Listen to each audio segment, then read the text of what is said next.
దేవుని పరిశుద్ధ నామాన్ని బట్టి ఇక్కడ చేరించినటువంటి ప్రియులందరికీ యేసు ప్రభు నామంలో నా వందనాలు తెలియజేసుకుంటున్నాను. ప్రభువు నాకు ఇచ్చినటువంటి ఈ యొక్క సమయాన్ని బట్టి నేను దేవుణ్ణి స్తుతిస్తూ ఆయనను ఘనపరుచుకుంటున్నాను. ఈ సాయంకాల సమయంలో ఈ రీతిగా సజీవుడిగా నేను మీ మధ్య నిలబడి ఉన్నానంటే అది దేవుని కృప, దేవుని వాత్సల్యం. మనము విలాప వాక్యాలు గమనించినట్లయితే ప్రతి దినము ఆయనకు మన ఎడల నూతనముగా వాత్సల్యత పుట్టుతున్నది. ఎవ్రీ డే ఆయనకు వాత్సల్యత పుట్టుతున్నది. అంటే ఆయన మన ఎడల చూపిస్తున్నటువంటి కృప. దేవుడు నా జీవితంలో ఈరోజు నేను బ్రతికి ఉన్నాను. ఆ యొక్క జూన్ నెల 23వ తేదీ శుక్రవారము సాయంకాలం 11:30 గంటలు యథావిధిగా భోజనం చేసుకొని ఇక పడుకునే సమయంలో కొంచెం నీళ్ళు తాగినప్పుడు కొంచెం పొరపోయినట్టయింది. ఇంకా ఊపిరి ఆడటం లేదు, గొంతులో ఏదో చిక్కుకున్నట్టుగా లేక ఎరుక్కుపోయినట్టుగా, ఇక మాట్లాడటానికి అవకాశం లేదు, ఊపిరి అందడం లేదు. అయినా కూడా పర్వాలేదులే, ఏం కాదులే అన్నట్టుగా నేను కొంచెం క్యాజువల్గానే ఉన్నాను. అని వెంటనే మా మిస్సెస్ మేరీ ఈ రీతిగా గమనించుకొని వాళ్ళు చాలా హడావుడవుతున్నారు. నా శరీరాన్ని పట్టుకున్నప్పుడు చెమటలు వస్తున్నాయి. ఈ చెమటలు వచ్చినప్పుడు వాళ్ళకు వెంటనే ఇదేదో మంచిది కాదని వెంటనే నా కో బ్రదర్ శాలేం ఉన్నాడు, ఆయనకి ఫోన్ చేసిన వెంటనే తొందరగా వచ్చి కారులో మరి వివేకానంద హాస్పిటల్కి తీసుకెళ్ళాను. ఆ వివేకానంద హాస్పిటల్కి తీసుకొని పోయేంత వరకు కారులో ఆ ప్రయాణము లేక వెళ్తున్నటువంటి దారి అంతా చూచాను. అక్కడ ఎమర్జెన్సీ దగ్గర తీసుకెళ్లారు. వాళ్ళు నా నోటికి లేక ఈ ముఖ భాగానికి ఆక్సిజన్ పెడుతున్నారు. అలా పెడుతున్నటువంటి సమయంలో ఊపిరి అందకుండా దాన్ని దుబ్బేస్తున్నాను నేను. వాళ్ళు గట్టిగా బలవంతం చేసి ఎందుకు అలా చేస్తున్నామని వాళ్ళు ఇంకా నా చేతులు కాళ్ళు కట్టేసి ముఖానికి ఆక్సిజన్ పెడుతున్నారు. అయినా కూడా ఊపిరి ఆడటం లేదు. తర్వాత నన్ను తీసుకొని ఒక స్ట్రెచర్ మీద వేసి ఇక లిఫ్ట్లో తీసుకొని వెళ్తున్నారు. లిఫ్ట్లో స్ట్రెచర్ నుంచి లేచి మరలా అది తీస్తున్నాను పక్కన, అది నాకు ఊపిరి అందాలని. అంతే, ఇట్ వాజ్ 11:45. అప్పటికి అంతవరకు నాకు జ్ఞాపకం ఉంది. దాని తర్వాత నాకు కొంతమంది నాకు ఆ విషయాలని కూడా చెప్పలేదు, కానీ ఆ ఫైల్ వచ్చింది అక్కడ నాకు. తర్వాత ఆ హాస్పిటల్ నుంచి వచ్చినటువంటి ఆ ఫైల్లో చూస్తే 11:55 టోటలీ కార్డియక్ అరెస్ట్ అయ్యి ఈ శరీరంలో ప్రాణం లేదు. ఐఎమ్ క్లినికలీ డెడ్ అని రాశారు అక్కడ. అంటే వైద్యపరంగా ఇతడు మృతుడు అని రాశారు అక్కడ.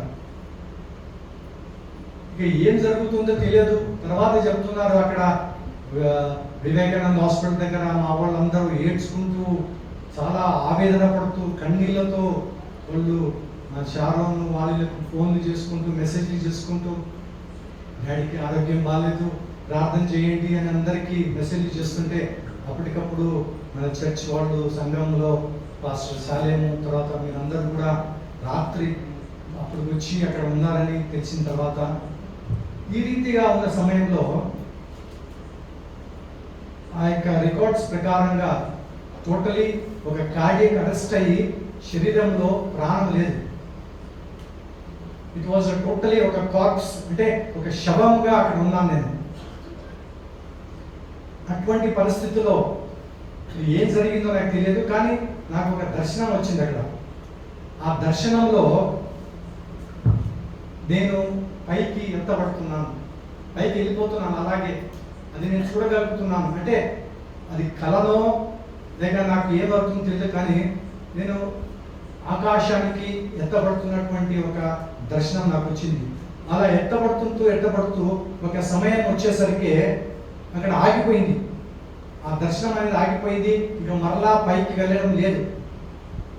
ఒకవేళ దేవుని చిత్తం ఏమైనదో తెలియదు, ఆయన తీసుకోకుండా లేక మన ప్రార్థనలన్నీ ఆయన ఆలకించి మరలా కృప చూపించి నేను ఈ భూమి మీద ఇంకా బ్రతకాలని ఆయన యొక్క ఆలోచన కలిగి ఉంటున్నాడు. కాబట్టి ఆయన మరలా ఈ భూలోకానికి నన్ను పంపించడానికి ఆ జీవాన్ని మరలా ఆయన దయచేశాడు.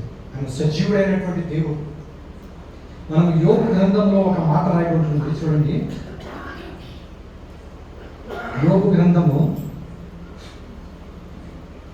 23వ అధ్యాయము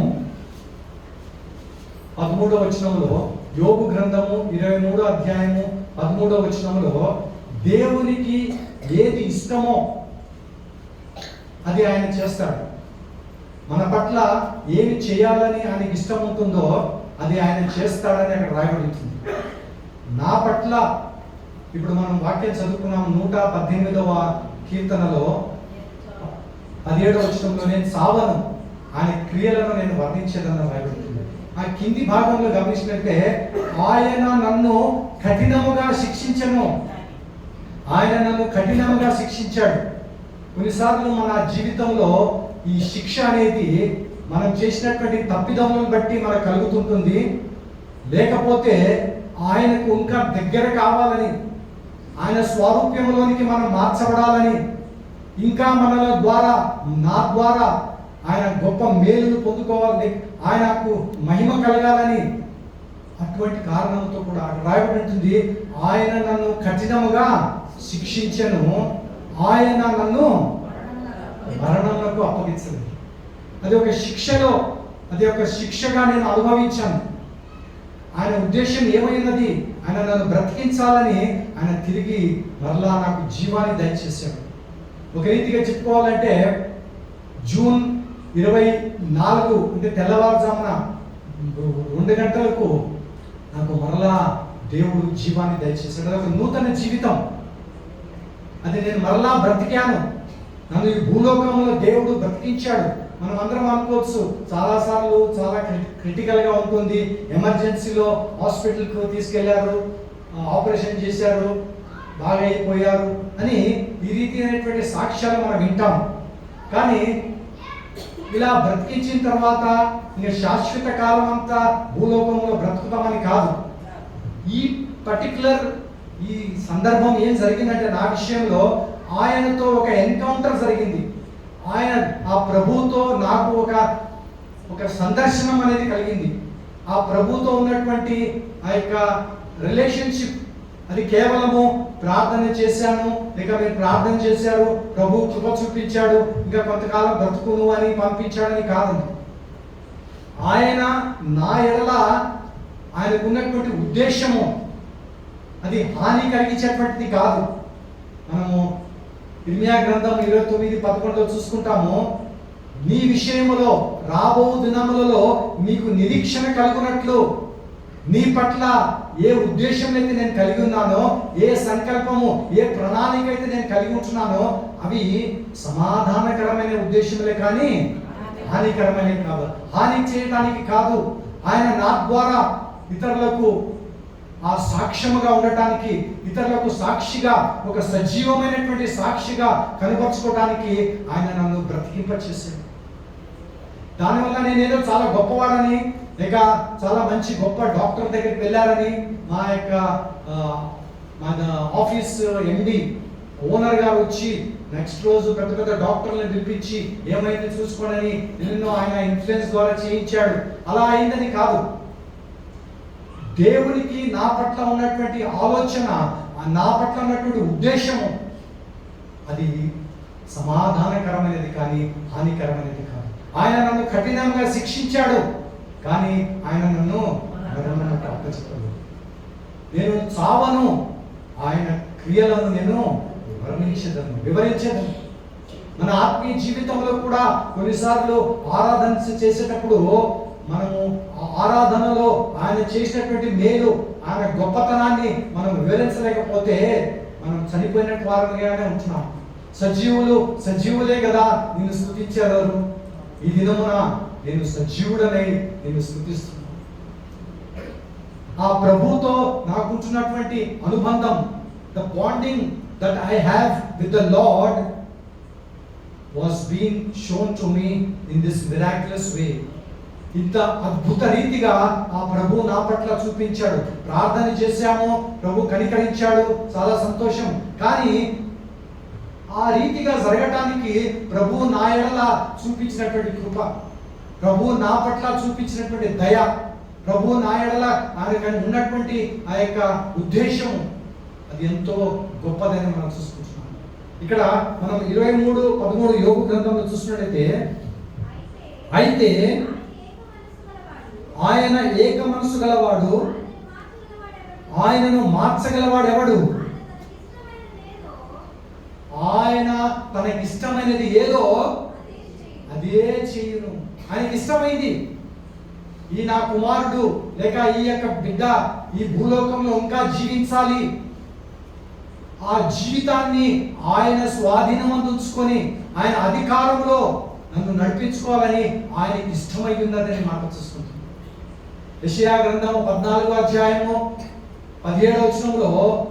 ఆయన నియమించిన దానిని ఎవరు రద్దుపరచగలరు? when God has thought to do something, when he has decided to do something good for you in your life, who can erase it? దాన్ని ఎవరు మరలా మార్చగలరు? చూడండి 14:17 27 యెషయా గ్రంథం 14:27 సైన్యములకు అధిపతి యెహోవా దానిని నియమించి ఉన్నాడు, రద్దుపరచగలవాడు ఎవడు? బాహువు చాచిన వాడు ఆయనే, దానిని విప్పగలవాడు. ఆయన బాహువు చాచి నన్ను కరుణించి తన బాహువు చాచి నన్ను ఆశీర్వదించినటువంటి దేవుడు దాన్ని మరలా ఎవరు తిప్పగలడు?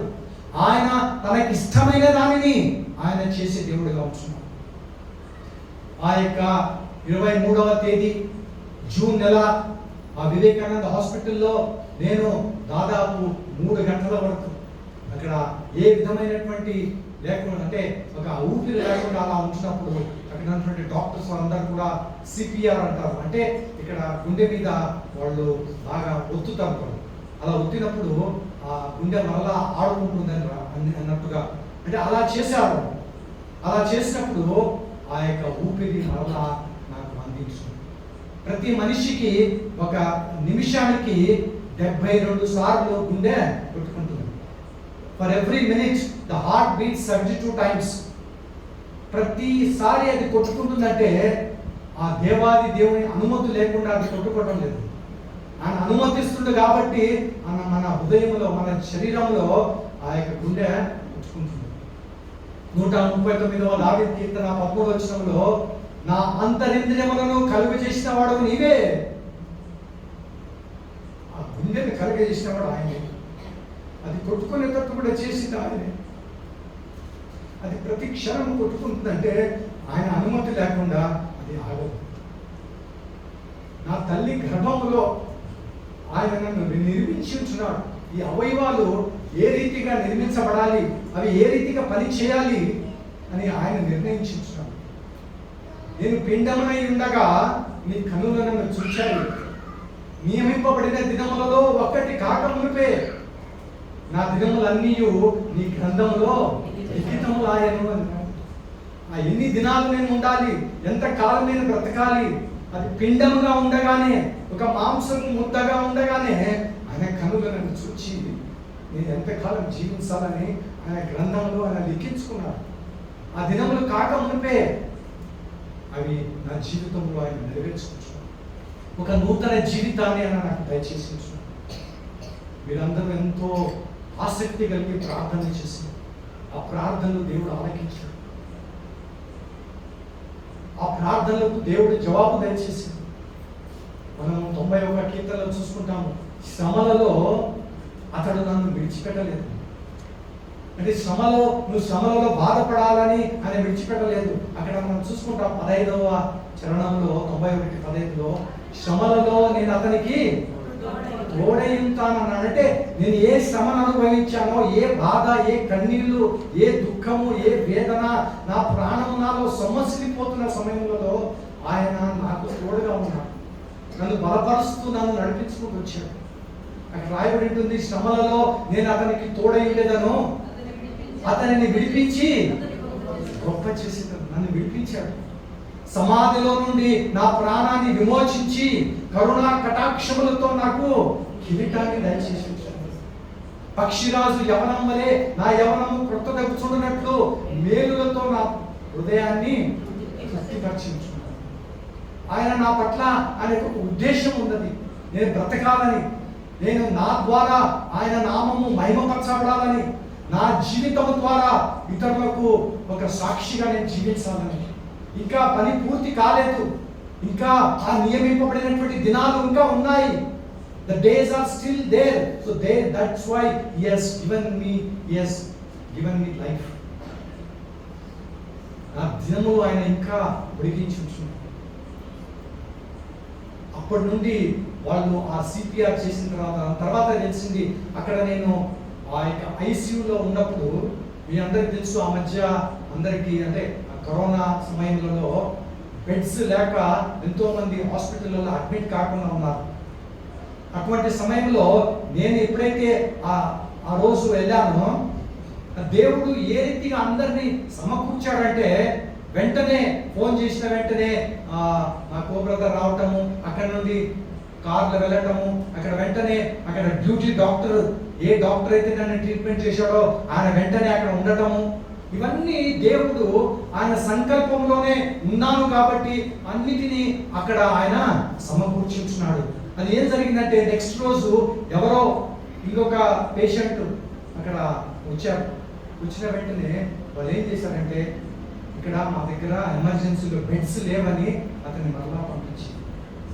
అంటే ఆ సమయంలో నేను వెళ్ళినప్పుడు ఒకవేళ బెడ్స్ లేకపోయింటే ఏమైపోయేదో, ఒకవేళ మేరీ పర్వాలేదులే బాగవుతుందిలే ఇది యథావిధిగా ఉండే సమయంలో అని తను కూడా కొంచెం నిర్లక్ష్యం ఉండి పర్వాలేదని పడుకొని ఉంటే ఏమైపోయేదేమో, లేక ఫోన్ చేసిన వెంటనే అక్కడ కారుతో శాలేం తొందరగా రాకపోయి ఉంటే ఏమైపోయేదేమో, అక్కడికి వెళ్ళిన తర్వాత ఒకవేళ డాక్టర్ రావటానికి ఆలస్యమైతే ఏమైపోయేదేమో, ఇవన్నీ కూడా ఆయన సంకల్పంలో ఉన్నది కాబట్టి ఆయన ప్రతిదీ కూడా ఆ రీతిగా ఆయన ఏర్పాటు చేసి ఉంటున్నాడు. ఈజ్ యెహోవా జీరే, యెహోవా ఈరేగా సమస్తమును ఆయన చూసుకున్నాడు. ఎబెనేజరు దేవుడుగా ఆయన నాకు సహాయం చేస్తుంటున్నాడు, చేశాడు. సర్వశక్తి కలిగినటువంటి ఎల్ షడాయి దేవుడు ఆయన. దుఃఖంలో, బాధలో, కన్నీళ్ళలో ఉన్న సమయంలో యెహోవా షాలోముగా ఆయన సమాధానం దయచేసినటువంటి దేవుడు. ఆయన నా పక్షంగా యుద్ధం చేసినటువంటి యెహోవా షమ్మాగా ఉంటున్నాడు. ఆయన నాకు ధ్వజముగా ఉంటున్నటువంటి యెహోవా నిస్సిగా ఉంటున్నాడు. ఆయన ఆ రీతిగా నా జీవితము అక్కడ ఏదో నేను ప్రార్థన చేశాను నేను వెళ్ళాలని అది అంత కామన్గా నాకు అనిపించడం లేదు. ఎందుకంటే అప్పుడు ఆయనతో నేను ఎటువంటి సంబంధం కలిగి ఉన్నానో, ఆయన నన్ను ఎంతగా ప్రేమిస్తుంటున్నాడో, ఆయన నన్ను ఎంతగా కావాలనుకుంటున్నాడో అన్నటువంటి ఒక ఎన్కౌంటర్, ఒక సందర్శనం జరిగినది. ఆ ప్రభువును నేను తెలుసుకున్నాను. ఆ ప్రభు నన్ను ఎంతగా ప్రేమించాడో నేను అనుభవ రీతిగా ఈ రోజు వరకు ఆ యొక్క స్వరాన్ని వింటుకుంటూ ఆయన యొక్క సన్నిధిని అనుభవిస్తూ నేను జీవిస్తూ ఉంటున్నాను. అలా జరిగిన తర్వాత ఇది ఎందుకు ఇటువంటి జరిగింది అని వాళ్ళు చూసినప్పుడు నాకు ఆ యొక్క గుండెలో 3 బ్లాక్స్ ఉన్నాయని చెప్పారు. ఆ 3 బ్లాక్స్లో ఆల్రెడీ 99%, 100% బ్లాక్స్. సో వెంటనే మా యొక్క బ్రదర్ ఇన్ లాస్ వీళ్ళందరూ కూడా ఇలా ఉంటే మళ్ళా ఎప్పుడన్నా ఇటువంటి ప్రాబ్లమ్స్ వస్తాయని ఇమాన్యుయల్, ఫ్రాన్సిస్, కుమార్ వీళ్ళందరూ కూడా ఆలోచించుకొని, శాలే వీళ్ళందరూ ఆలోచించుకొని బైపాస్ సర్జరీ చేయాలి. ఎందుకంటే ఏ రోజుకైనా మళ్ళా ఇలాంటిది ప్రాబ్లం రావచ్చు. అది కాకుండా ఉండటానికి 1 నెల రెస్ట్ తీసుకున్న తర్వాత సెప్టెంబర్ 1వ తారీఖున నాకు బైపాస్ సర్జరీ జరిగింది. ఈ కాళ్ళలో ఈ లెఫ్ట్ లెగ్లో నుంచి ఒక నరమును తీసి ఇక్కడ బైపాస్ అంటే ఇక్కడ తీసి బైపాస్ చేశారు. దాదాపు 15 రోజుల వరకు నారాయణ హృదయాల హాస్పిటల్లో ఉన్నాము. ప్రతిరోజు ఆ యొక్క ఆపరేషన్ జరిగేంత వరకు కూడా ప్రతిరోజు భయముతో, కన్నీళ్లతో ఏంటి ప్రభువా ఎందుకు ఇలా జరుగుతుందని ప్రార్థన చేసుకుంటూ ప్రభుతో దర్శనం కలుగుతున్నాను. ఎందుకు ప్రభువా అని చేసినప్పుడు సెప్టెంబర్ 1కు నాకు ఆపరేషన్ ఫిక్స్ అయింది. 2 రోజుల ముందు లేక 1 రోజు ముందు ఇద్దరు డాక్టర్లు వచ్చి మా మిస్సెస్ మేరీతో, తర్వాత అక్కడ ఉన్నటువంటి మా యొక్క బంధువులతో వాళ్ళు మాట్లాడటానికి వచ్చారు. నేను అప్పుడు బెడ్ మీద 3 రోజుల ముందుగా వాళ్ళు ప్రీ ఆపరేషన్ అడ్మిషన్ అంటారు, అంటే ఆపరేషన్కు ముందుగా అక్కడ అడ్మిట్ చేస్తారు. ఆ సమయంలో ఇక నెక్స్ట్ డే మార్నింగ్ ఆపరేషన్ చేయాలి అన్న టైంకు డాక్టర్లు వచ్చి వాళ్ళు ఏం చెప్తున్నారంటే, ఈ మనిషికి, ఈ పేషెంట్కు ఏమైతే సిచ్యువేషన్ ఉందో ఇది 100 పేషెంట్లలో 100 పేషెంట్లలో ఒక్కరికి ఇద్దరికి ఇలా ఉంటుంది. ఇది సాధారణంగా చేసే ఆపరేషన్ కాదు, ఇది చాలా క్రిటికల్గా ఉంటుంది. మేమేమి కూడా ఏమి గ్యారంటీ ఇవ్వలేము, మేమేమి చెప్పలేము, దీంట్లో కొంచెం కాంప్లికేషన్ ఉంది. సాధారణంగా బ్లాక్స్ అయితే ఆ బ్లాక్స్ కూడా వెంటనే మరి బ్లాక్స్ తీసివేసి కొత్తగా బైపాస్ చేయటము, ఓపెన్ హార్ట్ సర్జరీ చేయటం ఇలాంటివి జరుగుతాయి. కానీ ఈ వ్యక్తిలో ఉంటున్నటువంటి పరిస్థితి అది కొంచెం వేరుగానే ఉంది, కాబట్టి కొంచెం కష్టమే అని అక్కడికి వచ్చి మా యొక్క బ్రదర్ ఇన్ లా వాళ్ళందరికీ కూడా ఆ డాక్టర్ చెప్పారు. అంటే అప్పటి అంతవరకు కూడా దేవుడు మరి అటువంటి పరిస్థితుల నుండి, అటువంటి శ్రమల నుండి దేవుడు నన్ను నడిపిస్తుంటూనే వచ్చి ఉదయం 8 గంటలకు, సెప్టెంబర్ 1వ తారీఖున ఉదయం 8 గంటలకు ఆపరేషన్ థియేటర్కి తీసుకెళ్ళాను. అక్కడ ఒక 10-15 నిమిషాల్లో వాళ్ళు మాట్లాడి ఒక ఇంజెక్షన్ ఇచ్చారు. రాత్రి 8 గంటల వరకు నాకు స్పృహ రాలేదు. వాళ్ళంతా తర్వాత చూస్తే ఇక్కడంతా బ్యాండేజ్ వేసి ఆపరేషన్ చేశారు. అది చాలా సక్సెస్ అయిందని మధ్యాహ్నము 1 గంటకు ఒకసారి ఫోన్ చేసి ఇంటి వాళ్ళకు డాక్టర్లు ఫోన్ చేసి చెప్పారు, ఆపరేషన్ సక్సెస్ అవుతుంది, మీరేం భయపడవద్దు అని వారికి కొంచెం ధైర్యం చెప్పారు. అంటే అంత కఠినంగా ఉంటున్నటువంటి పరిస్థితులలో డాక్టర్లు కూడా, నారాయణ హృదయాలయ అంటే అది చాలా పేరు పొందినటువంటి ఒక హాస్పిటల్ అది. అంటే అక్కడికి వెళ్ళిన వారందరూ చనిపోయేవారు బ్రతుకుతారని కాదు, కానీ ఒక మంచిది అన్నట్టుగా వాళ్ళు సలహాలతో అక్కడికి వెళ్ళాము. కానీ అక్కడ వాళ్ళు నన్ను పరీక్ష చేసి వాళ్ళు ఏమంటున్నారంటే, ఆ గుండెది ఒక భాగాన్ని అక్కడ ఒక చిత్రంలో చూపించి దీని ఈ పరిస్థితి ఇలా ఉంటుంది, ఇలా చేస్తే ఇలా అవుతుంది అని వాళ్ళు దాన్ని అంతా 100%గా దానికి ఏ విధమైనటువంటి కన్ఫర్మేషన్ లేకుండా వారు చెప్పి ఉంటున్నట్టుగా మనం చూసుకుంటున్నాం. కాబట్టి ఆ రీతిగా ఉన్నటువంటి పరిస్థితులలో దేవుడు నా పట్ల ఆయన ఉద్దేశాన్ని ఆయన రుజువుపరుచుకుంటున్నాడు. నేను ఉన్నాను అని తను తాను రుజువుపరుచుకున్నాడు.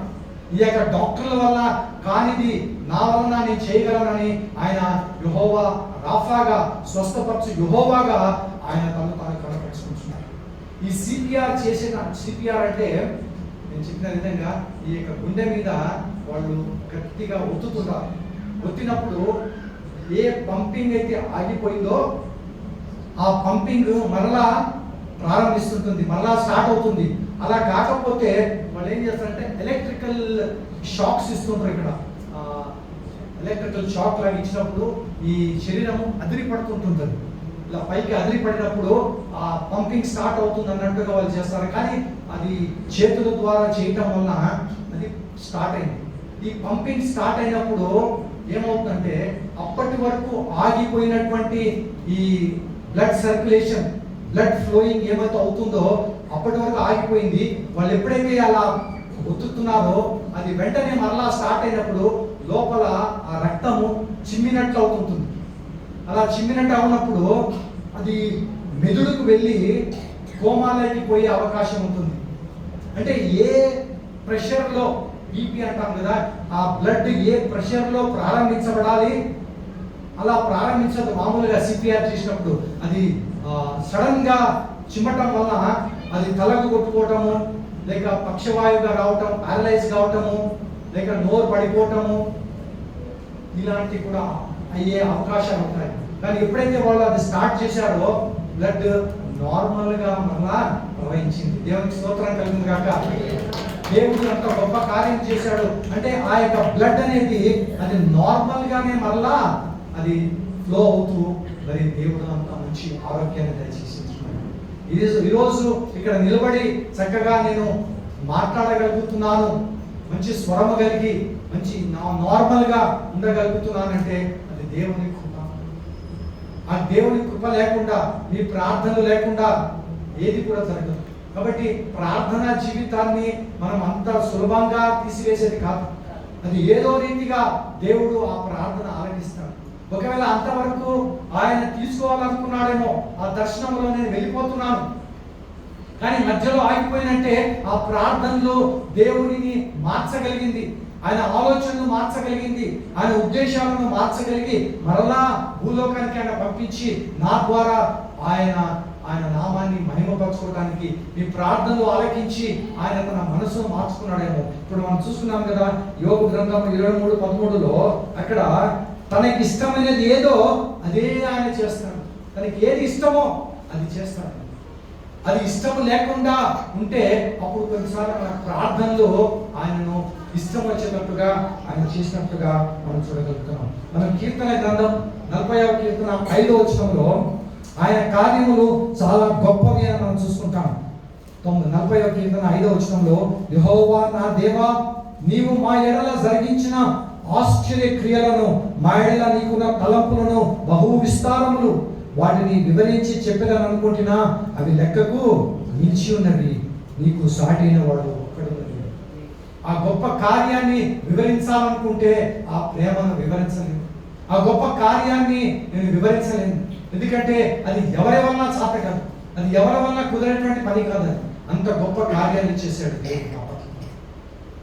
ఇక మీదట నేను బ్రతికిన దినములన్నీ కూడా ఆ ప్రభు కొరకే జీవించాలని, జీవించినంత వరకు ప్రభు కొరకే, మరలా ఆయన యొక్క రాకడకు ఆ రాజుల రాజు ప్రభుల ప్రభు మరలా తిరిగి మరలా వచ్చేంత వరకు, లేక ఆయన పిలుపును అందుకునేంత వరకు ఈ దీపాన్ని వెలిగించుకుంటూ, ఈ యొక్క దివిటిలో ఆ నూనెను సిద్ధంగా ఉంచుకుంటూ ఆయన రాకడ కొరకు మనం ఎల్లప్పుడూ మనము సిద్ధపాటు కలిగి జీవించాలని మనము తెలుసుకుంటున్నాం. కాబట్టి జీవించిన కాలం అంతా కూడా ఆ ప్రభు కొరకు జీవించాలి. మరణిస్తే ఆ ప్రభు కొరకే, ఆ యొక్క పరలోక రాజ్యంలో నన్ను చేర్చుకో ప్రభువా, నన్ను నువ్వు రక్షించుకున్నావు, నన్ను కాపాడుకున్నావు, మరణించిన నన్ను, చనిపోయిన నన్ను నువ్వు మరలా బ్రతికింపచేశావు. ఒక శవముగా ఆ యొక్క రికార్డ్స్ ప్రకారంగా is totally A dead person. అక్కడ డాక్టర్స్ ఏమన్నారంటే, మీ వాళ్ళని పిలుచుకోండి, ఇంకా చెప్తుంటారు కదా, ఆ డాక్టర్ దగ్గర పోయి కాలు పట్టుకున్నది, ఏమైంది చెప్పండి, ఏమి జరుగుతుంది చెప్పండి అని. ఆయన ఖచ్చితంగా చాలా క్రిటికల్గా ఉన్నాడు. ఇంకా కొంతమందికి అయితే మీ వాళ్ళు ఎవరైనా ఉంటే దూరం నుంచి వాళ్ళని పిలుచుకోండి. అటువంటి పరిస్థితుల్లో so the bonding what I have with Christ, ఆ ప్రభుత్వం ఉన్నటువంటి బాండింగ్, మా బంధువులు, మా అక్క చెల్లెళ్ళు, మా తమ్ముళ్ళు, వీళ్ళందరూ కూడా ఎంతో ఎంతో వేదన పడుతూ, నా కూతుర్లు ఆ శారణ అయితే ఆ రాత్రిలో అందరికీ ఫోన్లు చేసి పిచ్చి పిల్లలాగా తిరుగుతా ఉన్నారు. ఇంతగా దేవుడు వారిని వాడుకుంటూ నడిపిస్తుంది. సంఘం అయితే అత్యాసక్తితో ప్రార్థన చేస్తుంది. ఎంతోమంది దైవజనులు, మాస్టర్లు అందరూ ప్రార్థన చేశారు. దేవుడు ఆ ప్రార్థన ఆలకించి సజీవుడిగా ఇక్కడ బతికింపచేస్తుంటాను. మీ ముందు ఒక సజీవ సాక్షిగా నేను ఆయనను మహిమపరచడానికి, ఆ సమాజం ఎదుట, సంఘం ఎదుట ఆయన చేసినటువంటి క్రియలను నేను వర్ణించడానికి, నీ నీతిని నా హృదయంలో ఉంచుకొని నేను మౌనంగా ఉండలేకపోయాను ప్రభువా అని అంటున్నాడు దావీదు. నీ రక్షణను నా హృదయంలో ఉంచుకొని నేను మౌనంగా ఉండలేకపోయాను. నువ్వు చేసినటువంటి మేలులను ప్రభువా నేను చెప్పలేక నేను మౌనంగా ఉండలేకపోతున్నాను. అందుకే ఈ విధము ఈ యొక్క స్తుతి కూడికను ఏర్పాటు చేసి మహా సమాజం ఎదుట, ఈ యొక్క సంఘం ఎదుట ఆ దేవాది దేవునికి నా హృదయపూర్వకమైనటువంటి కృతజ్ఞతాస్తుతులు చెల్లిస్తున్నాను. మీరందరూ ప్రార్థన చేసినందుకు మీ అందరికీ నా వందనాలు తెలియజేస్తున్నాను. ఇంకా సంపూర్ణమైనటువంటి ఆరోగ్యం కొరకు, దేవుని సేవ కొరకు, ఆయన నామ మహిమార్థము నేను వాడబడినట్లు నేను ప్రార్థనలో జ్ఞాపకం చేసుకున్నాను. దేవుడు ఈ సాక్ష్యాన్ని తెలుస్తున్నాను.